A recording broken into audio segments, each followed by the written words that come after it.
The work is about direction. It's about the idea of the form of things unfolding over time. It seems to me to be about a negotiation of closure and openness. My work is about identifying ways of opening things up. And even though this frequently is negotiated, the work is not about an end. Once things are declared to have failed or ended, they can easily be consumed. But when you look below the surface, it oftentimes becomes clear that the specters of that which once had a material or cultural or some presence have inscribed themselves into the culture.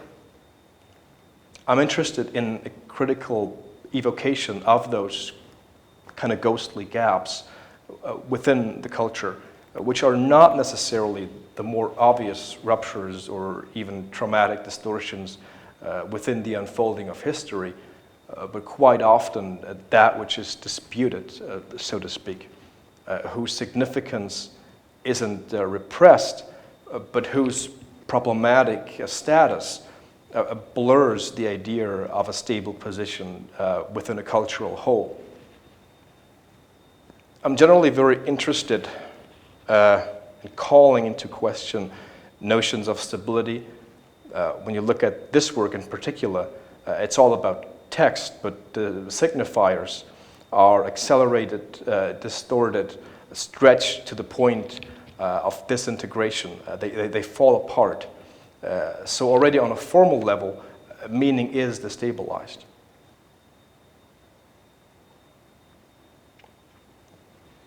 So I have frequently been asked about the references that I've used in this work. And while they do have significance, obviously, and there's a whole background to that which I can talk about, but more importantly is the fact that they do not actually become some kind of big other. What I mean by that is this kind of idea of continuity of meaning, as in this kind of chain of references that of course goes beyond the meaning that I have actually given in that work. That idea is exactly that which has to be challenged for the piece to work. So as in, the words, and I've tried to point this out, the words become elements, in their own right. And they're no longer dependent on this kind of, again, continuity of meaning. These references outside of themselves. So they take on a certain, like a life of their own. And of course, need to be interpreted in that way.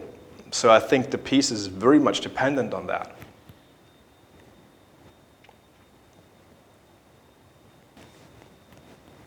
When I started working within the space and within that context,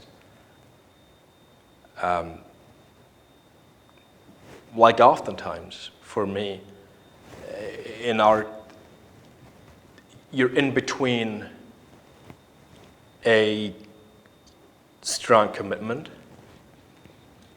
and also the necessity of refusal.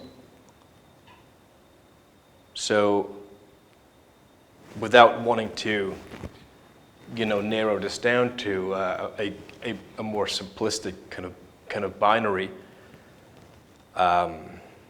opposition, it oftentimes is this question of what to take on, and what to kind of throw away or ignore consciously. And that was very much the case here. So as for location, there are obvious references, but there's also that which I had to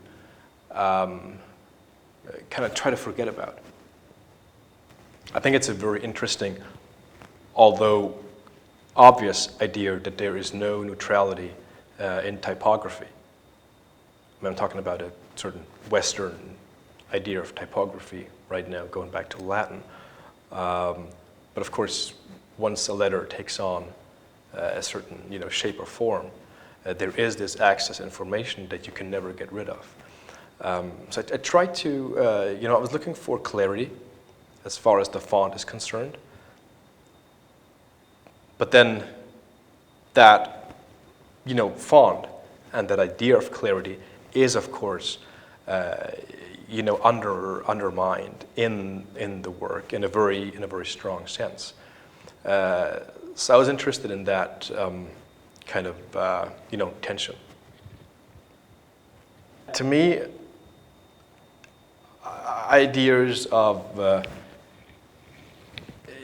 distortion or destabilizing, they're very significant ideas, for my thinking as a whole. But they're only interesting insofar as they lead to a certain, productive moment. I'm only interested in, this idea of disintegration or even destruction to the extent that it opens up something, which of course is to say that there is always something opened up in moments of negation. But the challenge is to identify exactly what is opened up. Well, the title of the work, Circularity Conditions, already contains a lot of, in fact, what my work is about. It's about the conditions of becoming and how those can be messed with, and interrupted, reworded, reconfigured. What is to say that looking into history is going backwards? I mean, does history lie behind us?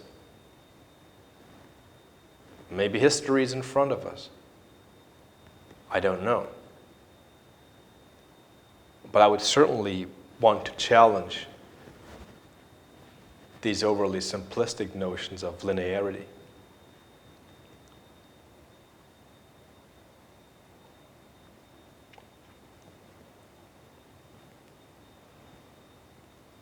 The work has to do with light,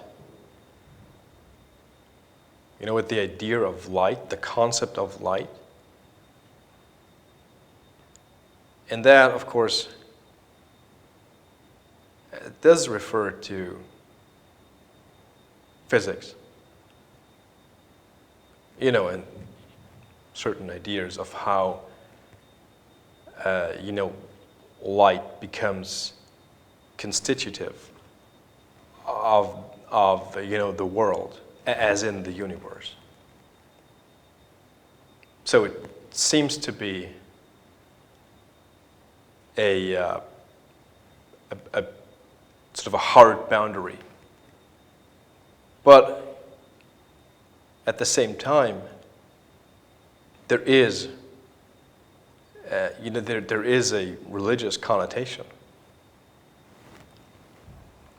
And I'm interested in that moment where light sort of came into being. That moment of that emergence of a world is of course, coincides with the emergence of light. That's actually in physics as well as in the Bible. But what it means is that there is light and there is a world. and you're on your own.